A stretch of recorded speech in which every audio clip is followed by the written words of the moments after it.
Oi, bom dia! Estamos aqui mais uma vez juntos para lermos o capítulo 5 do livro de 1 Timóteo. Então, vou começar a leitura neste momento. Lembrando que esta é uma carta que Paulo escreveu para o jovem Timóteo. Nunca fale asperamente a um homem mais velho, mas exorte-o respeitosamente, como se ele fosse seu próprio pai. Fale aos homens mais jovens como a irmãos amados. Trate as mulheres mais velhas como mães e as moças como irmãs, tendo pensamentos puros. A igreja deve cuidar com carinho das viúvas, se elas não tiverem ninguém mais para ajudá-las. Mas, se uma viúva tem filhos ou netos, são estes que devem tomar a responsabilidade, pois a bondade deve começar em casa, com o sustento dos pais necessitados, retribuindo desta forma o bem recebido de seus pais e avós. Isto é uma coisa que agrada a Deus. A viúva necessitada e sozinha no mundo põe a sua esperança em Deus, dedicando-se à oração e súplica dia e noite. Mas se ela procura apenas os prazeres, está morta mesmo que esteja viva. Esta deve ser a sua norma na igreja, a fim de que os cristãos conheçam e façam aquilo que é correto. Mas qualquer um que não cuida dos seus próprios parentes, quando eles necessitam de ajuda, especialmente aqueles da sua própria família, negou a fé e é pior do que os que não creem. Coloque na lista das viúvas somente a que tiver pelo menos 60 anos e que tenha sido casada apenas uma vez. Deve gozar de estima de todos por causa do bem que praticou, como criar bem os filhos, ser amável com os estranhos, lavar os pés dos fiéis, ajudar os aflitos e estar sempre pronta a fazer todo tipo de boa obra. As viúvas mais moças não devem participar deste grupo especial porque é comum, depois de algum tempo, que seus desejos façam com que queiram casar de novo, desrespeitando seu voto com Cristo. E assim elas cairão em condenação porque quebraram a sua primeira promessa. Além disso, costumam ser ociosas e gastar o tempo mexericando de casa em casa, intrometendo-se na vida dos outros e falando coisas que não devem. Portanto, aconselho que é melhor essas viúvas mais jovens se casarem novamente e terem filhos e cuidarem dos seus próprios lares. Assim ninguém poderá dizer nada contra elas, porque eu tenho receio de que algumas delas já tenham se desviado para seguir a Satanás. Quero lembrar-lhe mais uma vez que se uma mulher crente tem viúvas em sua casa, ela deve cuidar delas e não sobrecarregar a igreja. A igreja, então, pode cuidar de viúvas que realmente estão necessitadas. Os líderes da igreja que fazem bem o seu trabalho devem ser bem pagos e altamente estimados, de maneira especial aqueles cujo trabalho é pregar e ensinar. Porque as escrituras dizem: nunca amarre a boca de um boi quando ele está debulhando o cereal, e o trabalhador merece o seu salário. Não aceite a acusação contra um líder a não ser que haja 2 ou 3 testemunhas. Se ele realmente pecou, então deve ser repreendido diante da igreja toda, a fim de que ninguém mais siga seu exemplo. Com toda a solenidade eu exorto, na presença de Deus e do Senhor Jesus Cristo e dos santos anjos, que você faça o seguinte: em tudo que você fizer, obedeça a estas instruções sem parcialidade. Todos devem ser tratados da mesma maneira. Nunca tenha pressa em impor as mãos sobre alguém e não participe dos pecados de outros. Conserve-se puro. Não beba somente água. Tome também um pouco de vinho por causa do seu estômago e das suas frequentes enfermidades. Lembre-se que alguns homens levam uma vida pecaminosa e todo mundo sabe disso. Em tais casos, você poderá fazer alguma coisa. Em outros, porém, os pecados só serão revelados mais tarde. Do mesmo modo, as boas obras são evidentes, mas às vezes as obras deles não são conhecidas até muito depois. Esse foi o 5º capítulo do livro de 1 Timóteo e agora eu vou ler os comentários que eu escrevi no ano de 2015. Sobre o versículo 1, que está Paulo falando para Timóteo: Nunca fale asperamente a um homem mais velho, mas exorte-o respeitosamente, como se ele fosse seu próprio pai. Fale aos homens mais jovens como irmãos amados. Então, o que eu escrevi foi que o comportamento cristão é respeitoso. Então, é uma questão de educação e é uma questão de amor também.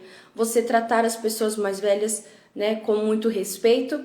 E aí, Paulo está falando para Timóteo, né, que era um jovem líder, falou assim, ó, Timóteo, você vai tratar os mais, quando você for falar, né, com os mais velhos, não fale asperamente. Às vezes é para você dar um conselho, né, falar alguma coisa que aquela pessoa precisa mudar, ter outra orientação no caminho, talvez seja assim, mudar a rota, mas assim, fale com carinho, exorte-o como se estivesse falando a seu próprio pai, quando for uma pessoa mais velha. E quando for uma pessoa da sua idade, mais jovem, fale como se estivesse falando a um irmão, porque o que prevalece é o amor. Aí eu também comentei o versículo 3, que a igreja deve cuidar com carinho das viúvas e se elas não tiverem ninguém mais para ajudá-las. O que eu coloquei é cuidar da viúva que não tem como se sustentar. Então, é papel da igreja, e até Tiago fala que a verdadeira religião é cuidar dos órfãos e das viúvas. E aqui Paulo fala para Timóteo que, na comunidade que você é responsável, que você é o líder, Timóteo, você precisa cuidar das viúvas, daquelas que não têm como se sustentar. Aí tem o versículo 4, né? Que fala, mas se uma viúva tem filhos ou netos, são estes que devem tomar a responsabilidade, pois a bondade deve começar em casa, com o sustento dos pais necessitados, retribuindo desta forma o bem recebido de seus pais e avós. Isto é uma coisa que agrada a Deus. Então, o que eu escrevi foi, a bondade começa em casa. Não adianta a gente querer fazer algo para outros verem e nunca vai ser autêntico se a gente não começar dentro da nossa própria casa. Então sempre começa dentro da nossa casa. E eu escrevi também assim, é um mau testemunho para a fé cristã proclamar a religião e negligenciar as pessoas vinculadas a nós pelos laços de sangue. Então a gente precisa se ater a isso, né? Prestar atenção nisso. Dentro da sua casa você precisa ser bondoso, porque se você quer exercer a sua bondade fora da sua casa, só fora da sua casa você está sendo hipócrita. Então você precisa começar primeiro dentro da sua casa. Como você trata seus amigos? Eu trato muito bem. E os seus irmãos e os seus pais, você trata bem também? Né? Aí versículo 8. Mas qualquer um que não cuida dos seus próprios parentes, quando eles necessitam de ajuda, especialmente aqueles da sua própria família, negou a fé e é pior do que os que não creem. Esse versículo, ele é muito importante para a família. E vamos ver o que eu escrevi em 2015. Eu escrevi que é um versículo forte, continuo achando ele um versículo forte e necessário para todos que não cuidam da sua casa. Para todos que não cuidam dos que estão na sua casa, dentro da sua casa.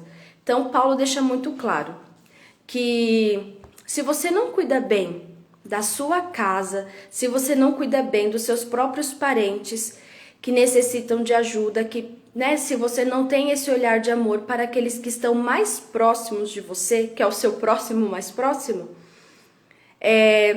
você negou a fé. Gente, isso é muito forte, porque como é que a gente demonstra a nossa fé em Deus? Cuidando das pessoas, amando a Deus em primeiro lugar e amando o próximo como a gente se ama. Então tem um amor a Deus, tem um amor próprio e tem um amor ao próximo, né? E o amor ao próximo, ele se revela, o que Paulo ensina aqui para Timóteo olha, avalie e seja, Timóteo, você o primeiro a cuidar bem da sua própria casa, né? E cuidar muito bem. E aí o que fica uma observação que eu tenho é que, como é triste, eu falo porque eu fico realmente assim triste de ver tantas pessoas que passam horas e horas em outros lugares, em bares, pais de família que poderiam estar desfrutando o seu tempo com seus filhos, ajudando a esposa, conversando, dialogando, que poderia estar em casa tendo um tempo de qualidade com os filhos, mas tem o vício da bebida, que para mim é uma droga, só que é uma droga lícita, bebida alcoólica, porque tem pessoas que não conseguem ter um domínio próprio e infelizmente a gente tem muitos motivos de chacota, a gente vê mais como se fosse uma brincadeira, a gente está tirando sarro porque ele está fora de si, ele não está sóbrio. Mas isso, através da bebida, quantos crimes não acontecem, quantas dores não acontecem, quantas histórias são marcadas pelo vício da bebida. E quando uma pessoa decide ser dominada pelo vício, ela não cuida da sua própria casa. Então isso é muito triste. E também pessoas que usam a igreja como um escape, que poderiam estar desfrutando de um momento em família, tendo tempo de qualidade com seus filhos, com seu cônjuge, dando atenção para sua esposa, porque quando a Bíblia diz que o homem ele é o provedor do lar, ele é o provedor e não é só financeiramente, ele é o provedor para cuidar de tudo que o seu lar precisa, que a sua esposa precisa. Então ele tem que ser o provedor das emoções, do equilíbrio da esposa. É difícil, mas tem que se esforçar para que faça, ser válido o negócio.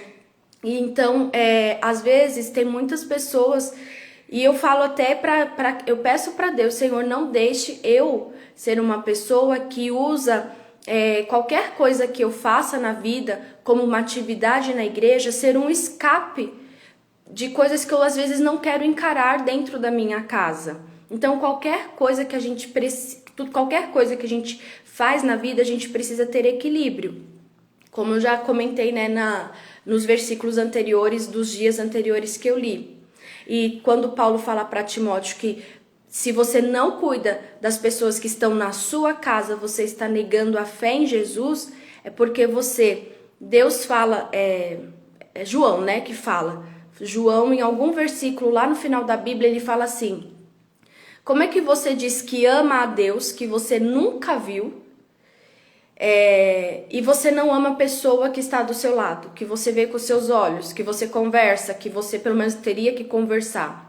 Então, há uma incompatibilidade quando a gente diz que ama a Deus, mas não cuida das pessoas que estão próximas a nós. E quando se trata de laço de sangue, não é a gente que escolhe. Deus, ele fez a gente nascer naquela família, naquele contexto. Então, é a nossa história. Não é fechar os olhos para aquilo que precisa ser mudado, mas é ter disposição para encarar a realidade e não negligenciar o que precisa ser tratado, Então, eu vejo que o amor de Deus, ele se manifesta através destas palavras de Paulo para Timóteo.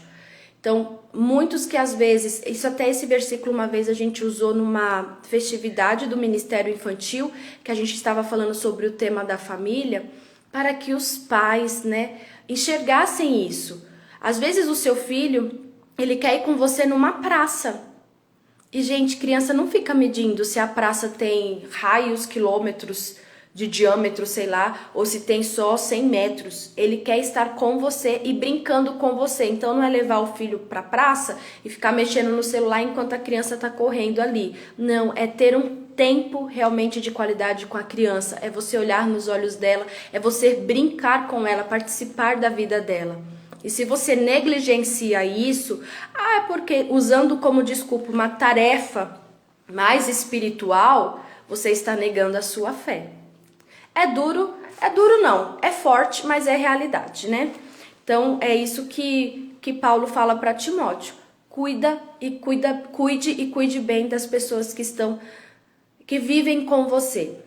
Um outro versículo que eu comentei foi: coloque na lista das viúvas somente a que tiver pelo menos 60 anos e que tenha sido casada apenas uma vez.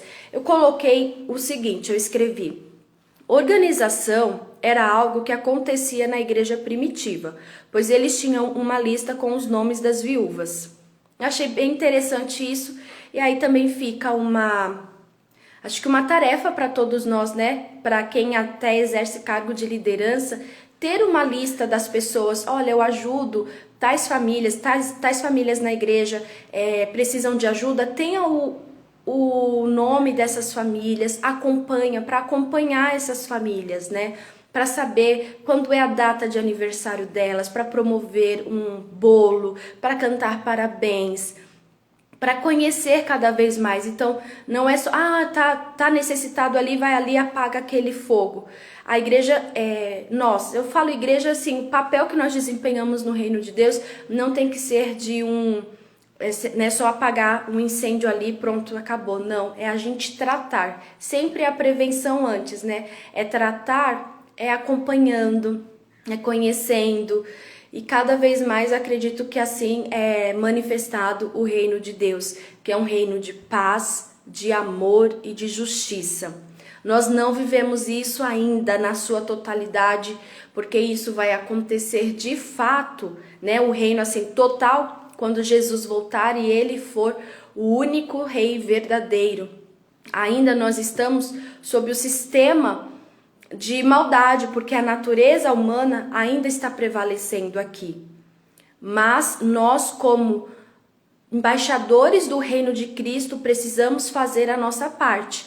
E sabendo que no momento que a gente vacilar, a gente tem um advogado que conhece e defende as nossas causas, e quando a gente se arrepende e muda de caminho, realmente tem uma mudança de mente, Jesus nos perdoa e nos faz participantes novamente do reino dele.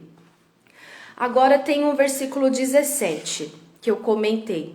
Os líderes da igreja que fazem bem o seu trabalho devem ser bem pagos e altamente estimados, de maneira especial aqueles cujo trabalho é pregar e ensinar. O que eu coloquei foi: quem trabalha na igreja merece ser recompensado financeiramente, principalmente nas funções de pregador e ensinador da palavra. Bom, o que eu vejo hoje é que muita coisa acaba se confundindo, né? Há um glamour e como se fosse um motivo de vanglória estar à frente de um departamento na igreja e receber por isso. Tem muitas igrejas, acho que a maioria das igrejas que eu frequentei, eles não pagam as pessoas que estão ali como voluntários, porque cada um tem o seu trabalho, né, no dia a dia e faz voluntariamente. Eu tenho uma dificuldade em relação a isso, eu confesso, porque acredito que o que a gente recebe de graça, a gente precisa passar de graça também. Mas eu entendo que quando é um líder, que, por exemplo, um pastor, que ele tem que dar assistência para os irmãos da igreja que é visitando, e tem tantas coisas para ele fazer, como visitar enfermos, porque é o que acontece, fazer cultos fúnebres, visitar pessoas em casas, né, que estão impossibilitadas de ir para a igreja, e tem tantas outras atividades a serem feitas, aconselhamento pastoral. Então, esses líderes, sim, eu acredito que eles precisam receber uma remuneração, e uma boa remuneração, para viverem dignamente. E aí, eu acredito que quando Paulo fala isso para Timóteo, é para manter até a organização que ele fala. Ele fala da questão para Timóteo ter uma lista das viúvas e para pagar as pessoas que fazem, né, o seu trabalho e que precisam, gente, viver e viver de uma maneira confortável, viver bem. Só que isso não pode ser, a igreja não pode ser, digamos, um cabide de emprego, né?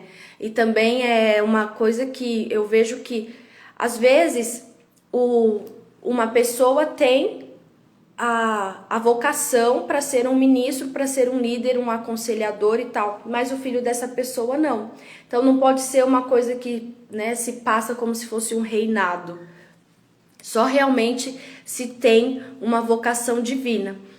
E acredito que é uma maneira também muito, para todos nós fomos chamados para servir no reino de Deus, e através do nosso trabalho, do nosso dia a dia, nós servimos muito e apresentamos o reino de Deus, né, através da nossa maneira de viver.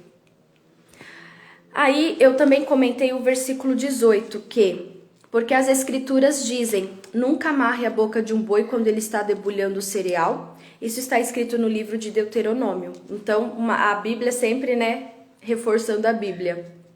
E o trabalhador merece o seu salário. É o que eu comentei, foi o que já está escrito no versículo, que todo trabalhador merece um salário. É incrível que ontem eu vi um videozinho de um pastor que eu gosto muito de acompanhar, porque ele é um grande mestre no ensino. Ele tem, para mim, ele fala de uma maneira muito clara, esclarecida, que é o Paulo Borges. E aí o pastor Paulo Borges, ele estava falando sobre trabalho escravo, né? E aí ele fez ali um conceito, eu até compartilhei nos meus stories falando sobre, quando ele fala, né, sobre o trabalho escravo.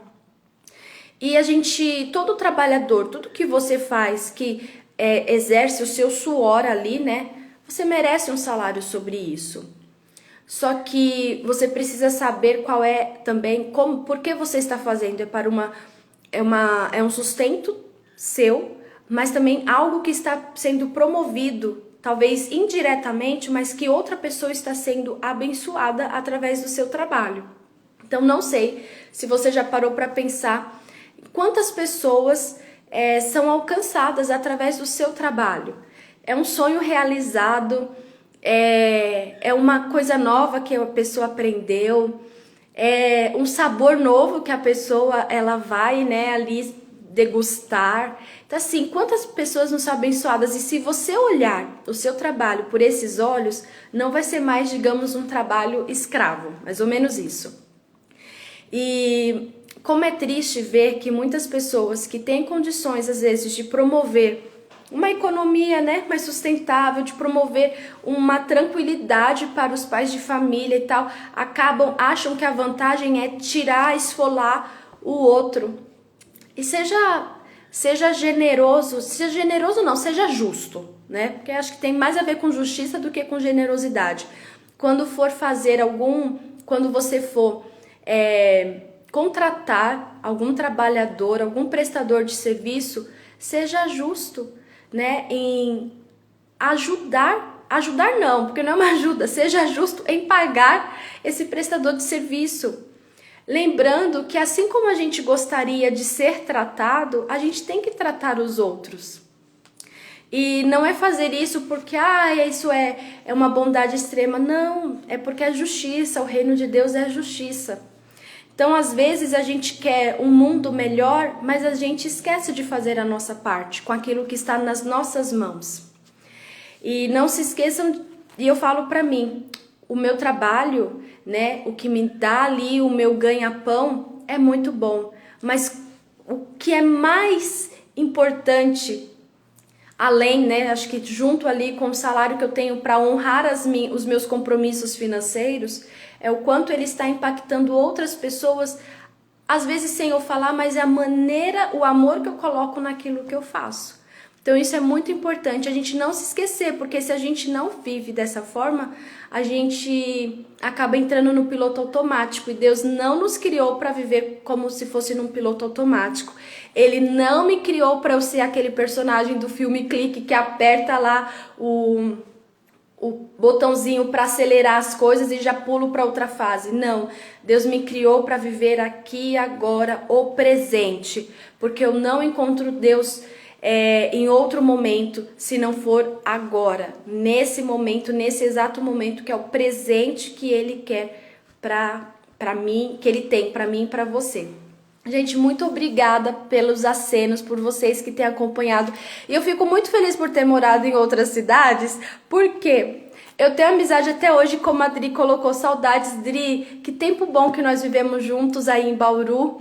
E um beijo para você e por todo o trabalho que você desempenha, porque eu sei que você é uma grande mestre também, né? No ensino da palavra, no ensino das letras, pedagogia, que Deus continue te abençoando, viu, Dri? Cada vez mais. E a tia Fátima, todos vocês, gente, que Deus abençoe. E agora eu vou comentar o versículo 19. Ele é o seguinte: não aceite acusação contra um líder, a não ser que haja 2 ou 3 testemunhas. Então, o que eu escrevi foi: tudo deve ser baseado no testemunho de 2 ou 3 pessoas Isso evita injustiças. Foi o que eu comentei. Então, só porque a pessoa é líder ela não pode receber uma acusação? Mentira, ela pode sim receber. Mas precisa ter testemunhas, ninguém pode sair só pra sair, né, fazendo acusação sem ter outras testemunhas, sem ter argumentos, porque é muito sério. E cada vez mais a gente parece que, eu vejo isso, né, parece que tá muito banalizado, tudo de que, então tal pessoa promove uma acusação contra outra, por uma falta de caráter de si mesmo, sabe? Não é para promover a justiça, é para promover a bagunça, a desordem. E isso é horrível, assim, imaginar que, tipo, estamos no fim, assim, porque, pô, para tirar a paz alheia, você inventa uma mentira e aí faz uma bagunça e acaba tirando o tempo de pessoas que poderiam estar trabalhando em coisas sérias que precisam realmente de atenção. Então é muito triste quando você vê uma desordem, né, em todas as esferas da sociedade. Então, quando Paulo fala para Timóteo, quando tiver uma acusação contra algum líder, né, que é preciso haver testemunha, é para tudo, né, sempre que haja testemunhas e que isso mantém também a ordem ali no local. Versículo 21. Com toda a solenidade eu exorto, na presença de Deus e do Senhor Jesus Cristo e dos santos anjos, que você faça o seguinte: em tudo o que você fizer, obedeça a estas instruções sem parcialidade. Todos devem ser tratados da mesma maneira. Então, olha que Paulo, ele fala, e esse versículo é como se fosse assim a chave final, né? Tipo a conclusão. Olha, Timóteo, de tudo que eu falei, você tem que seguir, né? Siga as instruções que eu dei e não seja parcial, não tome o lado de alguém. Você tem que ser imparcial e como é que ele fala? Todos devem ser tratados da mesma maneira. Todos devem ser tratados da mesma maneira. Gente, Tiago já falou, que eu já li o livro de Tiago aqui com vocês, que Jesus não faz acepção de pessoas. No reino de Deus não tem quem é o maior, quem é o menor, no sentido de que Deus abençoa mais aquele em detrimento daquele outro. Ele vê com um olhar diferenciado para um e não para o outro. No reino de Deus somos todos iguais. O que eu escrevi foi que o que são santos anjos são os anjos que servem e trabalham para Deus. Este versículo deixa bem claro o quanto devemos ser imparciais e coerentes na hora da disciplina. Então, a gente não pode tomar partido só porque é alguém da nossa casa, só porque é alguém que a gente conhece há muito tempo, só porque é alguém que a gente tem um carinho especial. Quando se trata de justiça, né, e o reino de Deus é justiça, se trata de igualdade. Então, tratar todos da mesma maneira. E o versículo 22 que eu comentei. Nunca tenha pressa em impor as mãos sobre alguém e não participe dos pecados de outros. Conserve-se puro. Então, Paulo fala para Timóteo, que eu escrevi, não tenha pressa em encontrar alguém para trabalhar no serviço cristão. Eu acho que isso é muito, muito válido, porque quando se trata de você trabalhar para o reino de Deus, digamos, né, desempenhar alguma função, você vê uma necessidade. E na ânsia de querer ver aquela necessidade suprida, às vezes a gente acaba, né, trocando os pés pelas mãos e sendo muito, agindo por impulso, que não deve ser feito. E uma coisa também que eu gosto muito de comentar é que não vale a quantidade, e sim a qualidade. Então, eu vou dar um exemplo do Ministério Infantil, que é o que eu conheço, é a minha maior vivência, né? Que eu sempre trabalhei na igreja com as crianças. É um ministério que falta mão de obra, sempre está faltando mão de obra. Pessoas que queiram trabalhar com as crianças, que queiram contar historinha, que sejam pacientes, que queiram gastar a sua energia cuidando de outras crianças, ensinando, né? É mais difícil. Só que só porque tá faltando pessoas, não tem pessoas para pessoas assim, bastante, né, assim, para trabalhar. Eu posso colocar qualquer pessoa? Não. Porque eu preciso avaliar se aquela pessoa ela tem paciência, se ela gosta de criança, se ela tem aptidão, gente. A pessoa ela tem que ter um pouco de aptidão, mas a habilidade vai construindo também com o tempo, né? Porque tudo na vida a gente vai pegando experiência de acordo com o nosso caminhar. Quando eu era criança, eu aprendi a engatinhar, depois a dar os primeiros passos cheios de tropeço, para depois poder andar, para depois poder correr. Se eu for participar de uma maratona, eu vou ter que fazer um preparo antes, né? E conforme eu vou participando, que aí eu vou pegando experiência, então a gente precisa ter essa sabedoria de vivenciar cada fase da vida, dando o nosso melhor em cada fase. Então, quando Paulo fala para Timóteo não ter pressa em colocar alguém, né, para trabalhar ali, para exercer alguma função, que assim, avalie bem, converse com Deus sobre isso, peça sinais para Deus, né? Conheça melhor essa pessoa, veja se ela está realmente disposta, porque não é ter também uma pessoa preparada. O que eu vejo é que aquela pessoa tem o currículo mais top e que serve para trabalhar em tal função, mas aquela pessoa está disposta a trabalhar? Porque às vezes a pessoa tem todas as habilidades, mas ela não está disposta, com o coração ali naquele momento disposto a trabalhar, então não adianta. Então Paulo fala para Timóteo: seja tranquilo quando você for colocar alguém numa determinada função. E isso serve para tudo na nossa vida. Às vezes a gente está à procura de algo ou alguém, né? Assim, tipo, querendo que aquele espaço seja preenchido. Não tenha pressa para ir preenchendo espaços na sua vida com coisas ou com pessoas, porque a melhor coisa na nossa vida é a gente saber que estamos sendo direcionados por Deus. E eu acredito que a direção que vem de Deus, ela nunca é no impulso e ela nunca é sem uma paz no coração. E quando você coloca alguém só para suprir ali um momento, é como se você estivesse querendo agir por si mesmo, sem estar na dependência de Deus. Então, Paulo fala para Timóteo: não tenha pressa em pôr as mãos sobre alguém, né, para consagrar aquela pessoa para fazer determinada tarefa. Faça com calma, avalie, ore, e aí isso vai para mim como uma repetição de outros ensinamentos que Paulo já tinha passado para Timóteo. E aí eu comentei o versículo 23, não beba somente água, tome também um pouco de vinho por causa do seu estômago e das suas frequentes enfermidades. Então o que eu escrevi foi que vinho previne doença.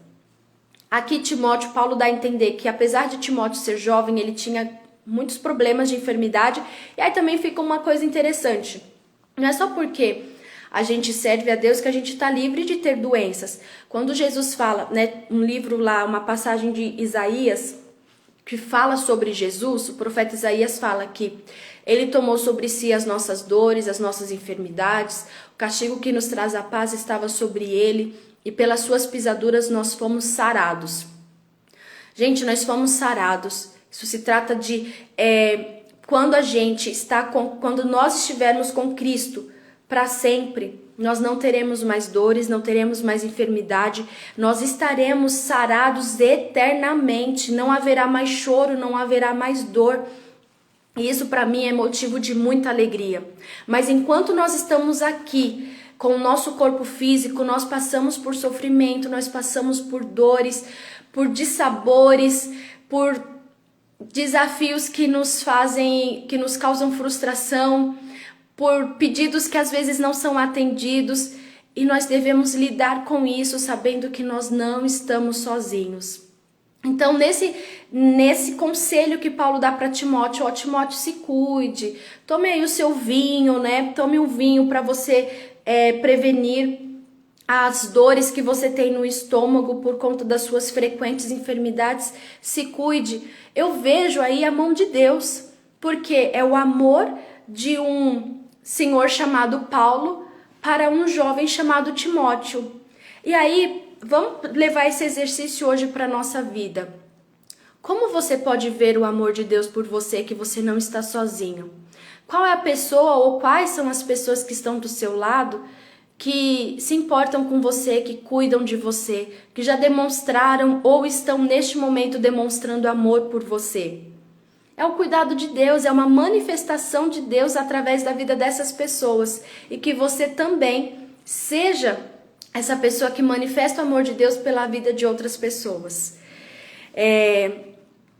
Então tá aí um conselho de Paulo. Aí você vê que Paulo, quando a gente gosta de alguém, quando a gente quer ver o bem de alguém, igual Paulo queria ver o bem de Timóteo, a gente fala de todas as esferas. Paulo estava falando no sentido de cuidar desde o início, né, quando ele escreve para Timóteo, para cuidar, para Timóteo ser zeloso com as coisas ali da comunidade da fé que ele estava exercendo, mas também com a própria saúde. E aí a gente vê que o amor de Deus, ele olha pra gente e Deus cuida da gente como um ser integral. Ele não separa só, é espiritual, é material, é físico, eu não sei o que lá. Não, nós somos ser únicos.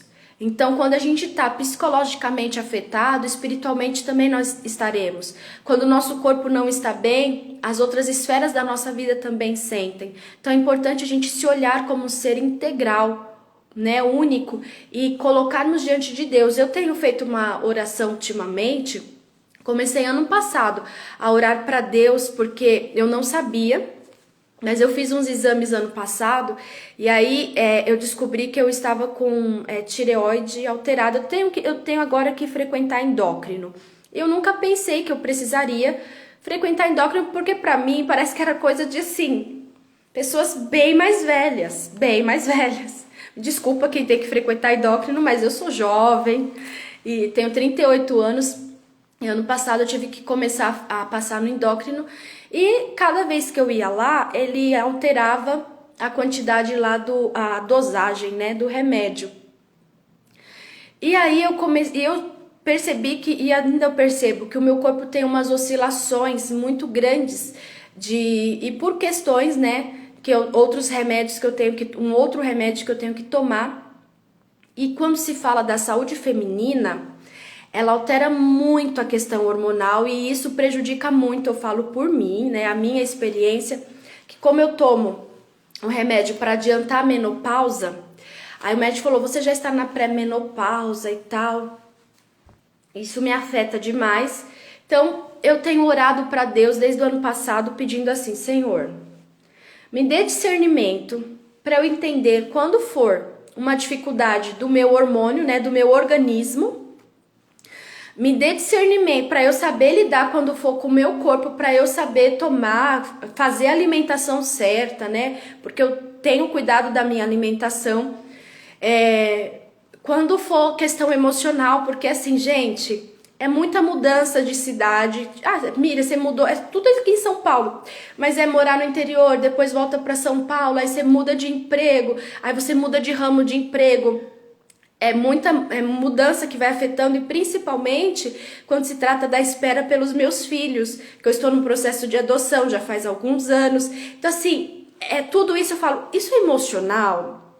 Eu pergunto para Deus: Senhor, é emocional? É do meu organismo isso?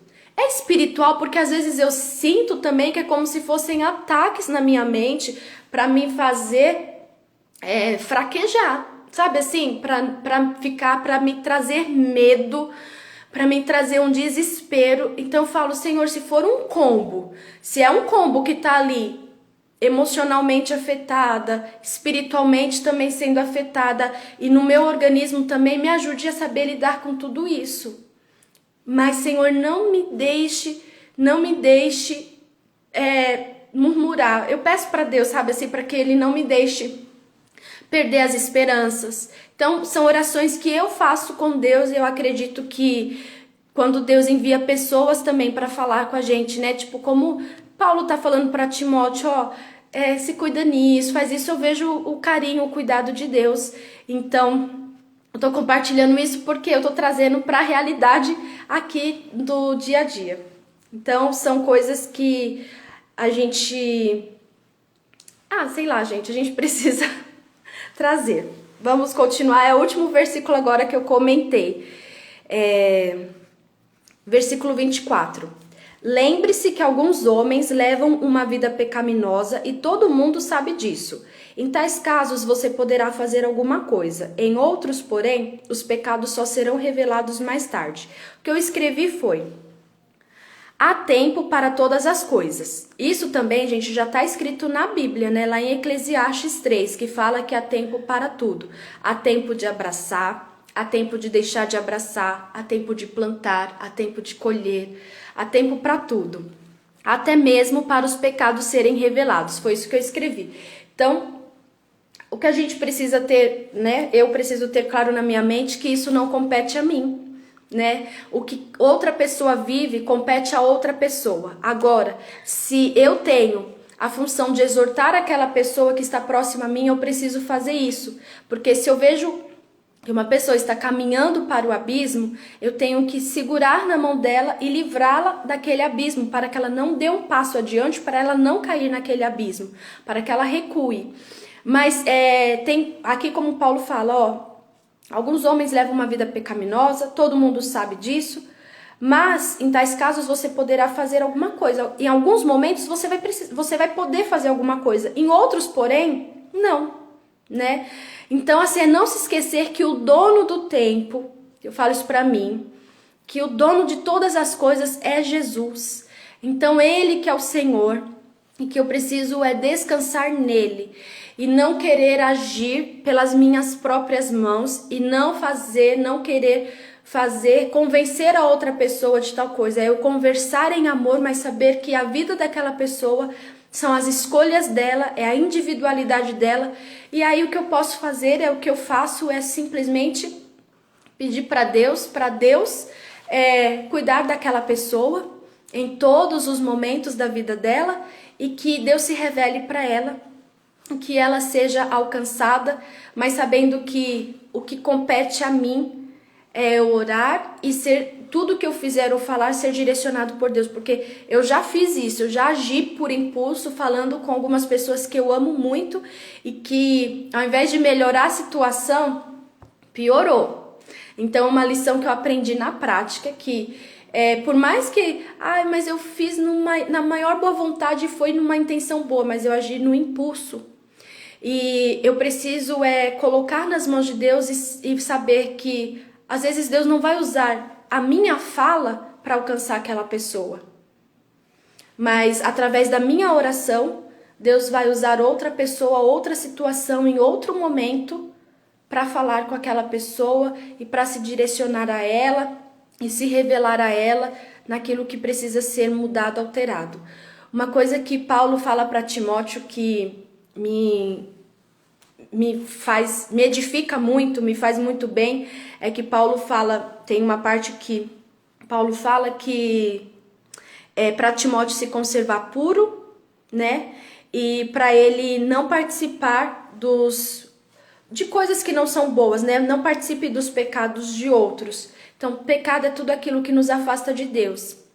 Se às vezes, é uma coisa que eu ouvi uma vez, que quando eu empresto o meu ouvido, às vezes eu não estou falando uma situação ruim, mas uma situação que tipo denigre outra pessoa, mas quando eu empresto o meu ouvido eu não estou falando, mas eu estou participando ali da conversa só ouvindo, eu estou emprestando o meu ouvido para aquilo.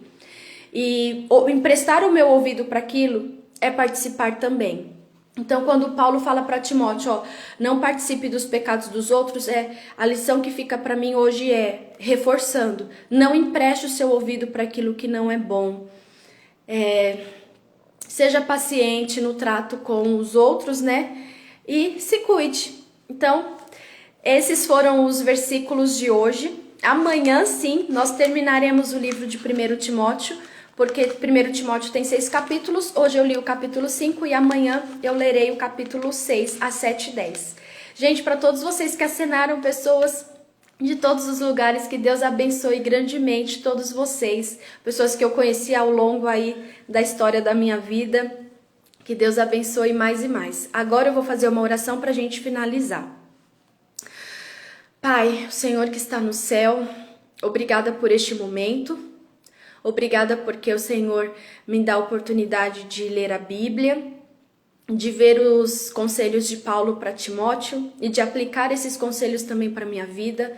Me ajude a ser uma pessoa mais organizada, a ser sensata. Me ajude a me conservar, Senhor, livre de todo mal, de todo pecado. E quando o Senhor deslizar, porque eu estou propensa também a isso, eu peço que o Senhor me ajude a saber lidar com isso, a tratar. Senhor, me abra os olhos para aquilo que eu preciso enxergar e que eu também veja o que eu preciso ver, nada além disso. Senhor Jesus, mais uma vez aqui publicamente, eu oro para que o Senhor me dê discernimento, para quando eu tiver que ter um olhar mais atento para minha saúde física, para minha saúde emocional, para minha saúde espiritual. Senhor Jesus, me ajude a ter uma alimentação saudável, me ajude a ser uma pessoa que esbanja a vida, que vem dos céus, porque eu sei que o Senhor é um Deus que faz a vida superabundar nos momentos e nas dificuldades e nas situações mais adversas, onde havia tristeza, choro, o Senhor traz alegria, o Senhor traz paz, uma paz que ultrapassa o entendimento. Então eu peço, Senhor, que para que isso aconteça, eu tenha, Senhor Jesus Cristo, na minha consciência, a dependência que eu tenho de Ti. Eu sou totalmente dependente de Ti. E me ajude, Senhor, a viver bem com isso, exercitando a minha fé. A minha esperança está colocada no Senhor. E que eu possa, Senhor, ter cada vez mais sabedoria no trato comigo mesma e com as outras pessoas. Que eu saiba, Senhor, cuidar do meu espírito, Senhor, com a Tua ajuda, Pai. Para que eu esteja, Senhor, em conservação da santidade, da paz, para que eu veja o Senhor face a face. Também, Senhor, me ajude a cuidar das minhas emoções, me dando equilíbrio, me dando sabedoria, para eu saber lidar com todas as fases, Senhor, todas as etapas da vida.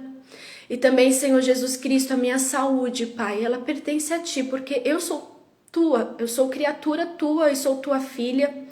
E que o Senhor me dê, Pai, um sistema de circulação bom no meu sangue aqui, Senhor, em tudo que precisa, as minhas veias, as minhas artérias. Que tudo, Senhor, do meu sistema, Senhor, reprodutivo, Senhor, que os meus hormônios, tudo, Senhor Jesus Cristo, as minhas vitaminas, tudo, Senhor, que envolve o meu corpo físico, Senhor. Eu acredito que o Senhor sabe cada coisa que eu tenho e que o Senhor cuida de cada uma delas, Pai. Eu coloco nas Tuas mãos, me dê sabedoria, Senhor. Mais uma vez eu peço para eu viver os dias com alegria e com disposição e sempre com o coração disposto a servir e fazer o Teu reino ser estabelecido, Senhor, por onde eu passar.